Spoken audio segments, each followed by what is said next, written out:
Muchísima participación ya a través de nuestra cuenta en Twitter, @solucionesgb. Por acá nos pregunta ILB198. ¿Y cómo están preparados los docentes para enfrentar el bullying? ¿Qué herramientas tienen para combatirlo? De eso ya vamos a hablar en detalle. Sin embargo, ya hemos dicho que muchos de ellos no están lamentablemente capacitados para atender de manera oportuna estas situaciones. El Galán Guillén dice: soluciones bullying. El bullying es inaceptable, por eso hay que acudir a especialistas y denunciar este tipo de agresiones. También nos comenta un poco más acá Carlos de Martini: soluciones bullying. Existen bullies que no fueron corregidos de niños y continúan en su vida adulta. Peligrosísimos, dice él. Jesús BH nos dice: el bullying es una situación angustiante y real que no debe ser subestimada, y por ello lo estamos tocando ese tema el día de hoy. Y Johnny nos dice: al no enseñar valores y principios a nuestros hijos, el bullying continuará. El respeto al prójimo, ¿dónde lo dejamos?, se pregunta él. Les recordamos que la pregunta con la que quisiéramos también que ustedes participaran con todos sus comentarios y sobre todo aportándonos sus soluciones el día de hoy es: ¿cómo nosotros podemos hacer para evitar que continúen los casos de bullying en nuestro país y en el mundo? ¿Qué es necesario? ¿Qué podemos aportar nosotros para que eso no siga sucediendo y para garantizarle una niñez con bienestar, una adolescencia con bienestar a nuestros hijos, a nuestros sobrinos, a nuestros allegados? Estamos conversando con, ya ustedes lo saben, una psicóloga especialista en el área infanto-juvenil y también con una abogada especialista en derechos de infancia, además la presidenta del Consejo de Derechos de Niños y Adolescentes de Chacao. ¿Qué siente Hilda, un niño que está siendo víctima de bullying? ¿Cómo es su vida? Bueno, los efectos del bullying de verdad que son bastante marcados. Principalmente se sienten muy inseguros, muy temerosos, quizás se sienten descuidados por sus padres, sienten que no tienen el apoyo de los adultos, como en este caso serían los maestros, profesores. Y por eso se callan y no dicen nada. Sí, porque sienten mucho temor de ser agredidos o de no ser atendidos en realidad por quienes deben. Pueden llorar fácilmente, tener mucha ansiedad, mucho nerviosismo, fobia escolar, pueden negarse por completo a ir al colegio. Son niños por lo general sumisos, callados. Son niños muy pacíficos, Okay. muy Introvertidos sumidos. quizás. Sí.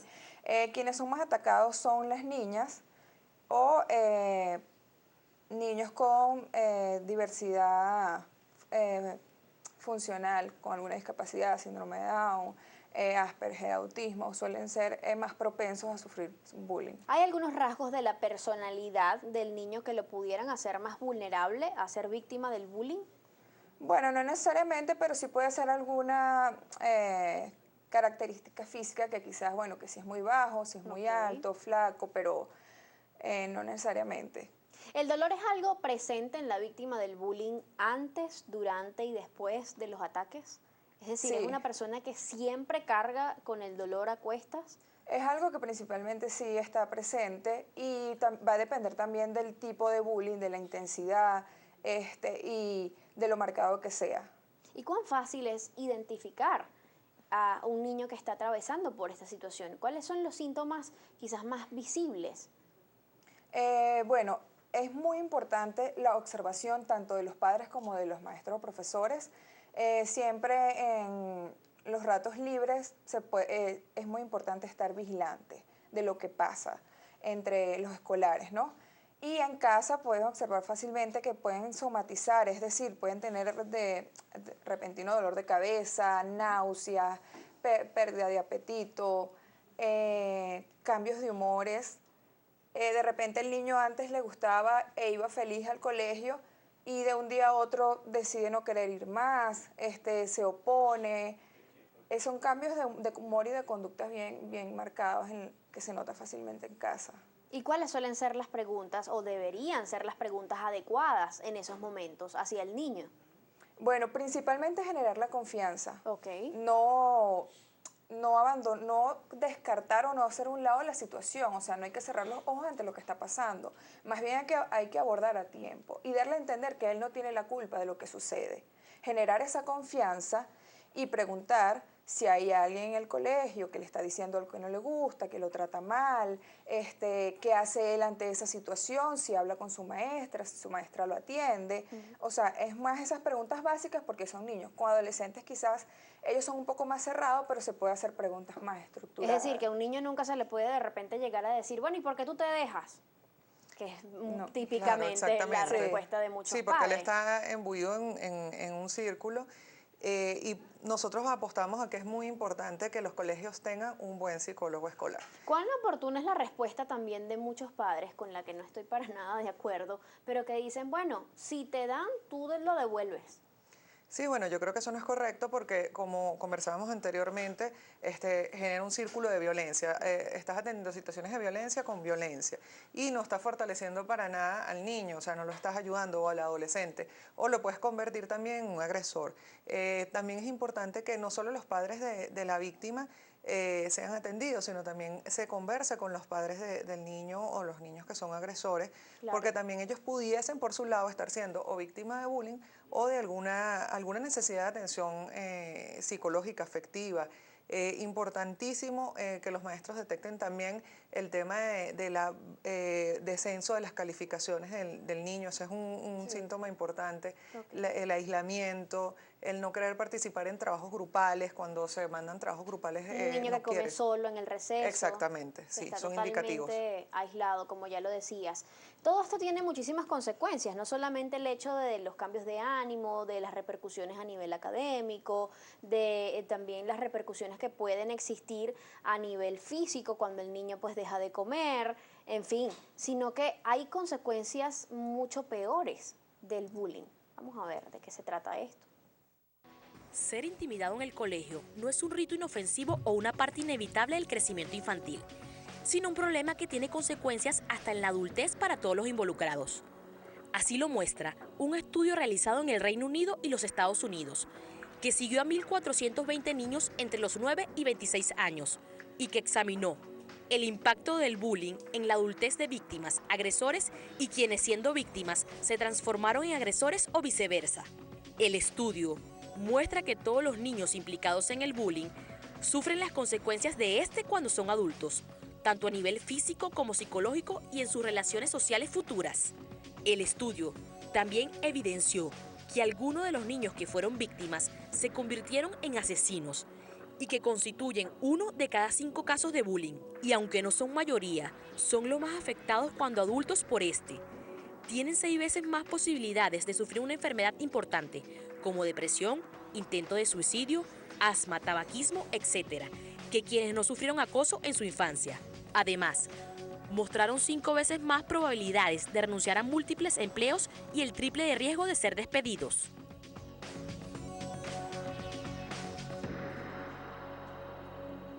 Y esas son las cosas que pasan cuando el bullying no es atacado a tiempo, cuando los padres dejan que la situación sencillamente siga su curso, el niño se gradúa y de repente, cuando es una persona adulta, se ve con una seria afectación muchas veces de sus habilidades sociales. Principalmente sí.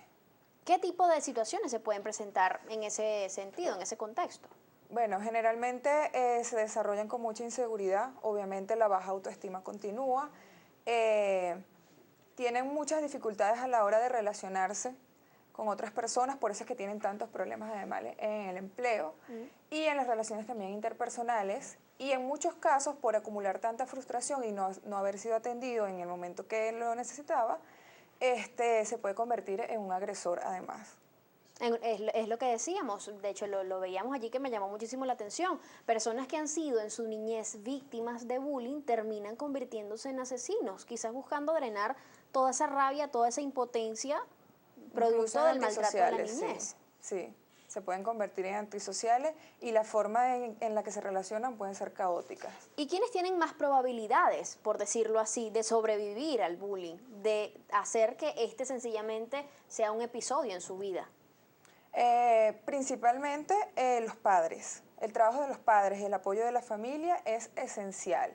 Y si ellos tienen la disponibilidad y la apertura de buscar ayuda psicológica, mejor aún. Es decir, que un niño o adolescente por sí solo no va a poder superar el bullying y e impedir que éste lo afecte más adelante en su vida si no tiene el apoyo de terceros. Claro, porque sin las herramientas no podrían, necesitarían las herramientas para poder canalizar y poder drenar de la mejor manera lo que está pasando. Me encantaba que hablabas del agresor, Gloriana, anteriormente, y quisiera hacer un alto allí. ¿Cómo se identifica un agresor? Porque es fácil, o quizás es un poco más fácil, identificar a la víctima, porque ves toda esta serie de cambios. El niño no quiere comer, no quiere ir a clases, bajan las notas, en fin.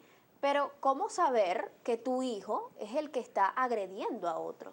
Sí, generalmente hay indicativos. Un indicativo es la constante ida a las coordinaciones, citaciones, por situaciones de violencia, peleas, quejas quizás de otros papás. Esto te va indicando que el niño está en una situación que no es la más normal. El niño o el adolescente, que está ocurriendo algo que no es correcto. Lo importante es que el padre entienda que no lo tome como una agresión contra su hijo, que se siente, que investigue, que vea y haga entender a su chamo que también eso causa un dolor en los demás y que no es correcto. Pues yo creo que por eso te decía que es importante también no solo atender a la víctima, sino a ese agresor, porque en el fondo tiene que haber algo que está fallando. Generalmente no acudimos a la atención psicológica porque creemos que el agresor no tiene el problema, que el problema es solamente la víctima, pero es importante atender a estas dos partes del ¿Ambientes problema. familiares violentos pueden ayudar a que se desarrolle un potencial agresor? Totalmente. Claro. Es la principal causa. El modelo que está copiando en casa, que son los principales ejemplos a seguir para los niños y adolescentes, los padres. Y los padres es importante que evalúen cómo están influyendo ellos en esta situación. ¿Qué pasa en casa que puede estar afectando al niño adolescente? Con quien además también hay que generar un clima de confianza y de comunicación para saber qué es lo que está pasando. Principalmente son niños o adolescentes muy cariñosos con los profesores, con los maestros, porque es una forma también como que de desviar la atención, y son poco empáticos con las víctimas y con los demás niños. Es decir, les cuesta ponerse en los zapatos de ellos y sentir lo que ellos están sintiendo. O sea, rechazo, depresión, humillaciones. Entonces, principalmente ese es el perfil de los agresores, y los padres deben ser muy observadores de con quién andan, qué actividades hacen, y estar pendiente de la dinámica que lleva en el colegio. Y hablando de dinámicas, hay otro punto importante, porque la dinámica actual obliga a muchísimos padres a estar mucho tiempo ausentes de la casa, porque ahora papá y mamá trabajan y a veces tienen los dos que asumir hasta 2 trabajos para poder llevar el sustento de la casa, mantener el hogar. ¿Ha incidido de algún modo esa ausencia de los padres del núcleo familiar en la proliferación de los casos de bullying? De eso vamos a hablar al regreso. Quédense con nosotros.